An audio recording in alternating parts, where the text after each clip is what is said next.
It's Tracy Meinzer, the Longhorn Librarian here again. I am going to go over the instructions for first, second, and third grade for the Reading Olympics this year, our reading challenge. They should be coming home this week with this blue paper that has all of the instructions on it in English and in Spanish. And then they should also come home with a sport sheet. I would recommend just hanging this on the fridge or somewhere convenient. The example here is tennis. They might have picked a different one. That's okay. On the sport sheet, it will have the due date when they have to turn it in by, and it will have their reading goal that they have set. So say their reading goal is to read 1 chapter a night, for example. The way the game works is every time they complete their reading goal, they get to roll a dice. Now I have an actual dice here, but you can also just get free apps, or you can even put into Google roll a dice. So every time they complete their goal, they get to roll the dice. I'm gonna roll, pretend I just read my chapter. Oh, I got a number 1. On the instructions, a number 1, it tells you what that means. A number 1 means your opponent fills in 2 medals. Your opponent gets 2 points.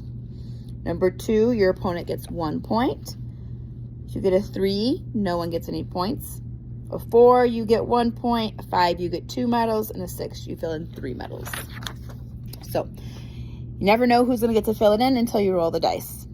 You fill in your medals. If you want to read another chapter and do your goal 2 times in one night, you may do that as many times as you want in a night.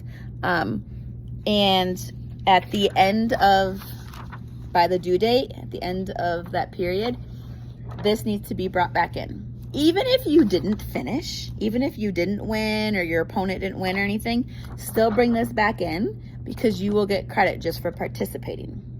Now, obviously the goal is to see if you can beat your opponent. So yeah, you might have to read more than once a night. If you finish early, bring it in early. Because if you beat your opponent, bring it in and get another one. You can get extra participation for filling in more than one of these within the same time frame. So yeah, I think that's pretty much it. The only requirement from parents, the big one, well, I mean, please ask your students what they're reading and read with them and all of that, but just make sure you sign it and then send it back with them, because some students like to make things up, so that way I know that you know that they also did the reading. If you have any questions, please reach out. I am super excited to see how many medals we earn and to see which class earns the most.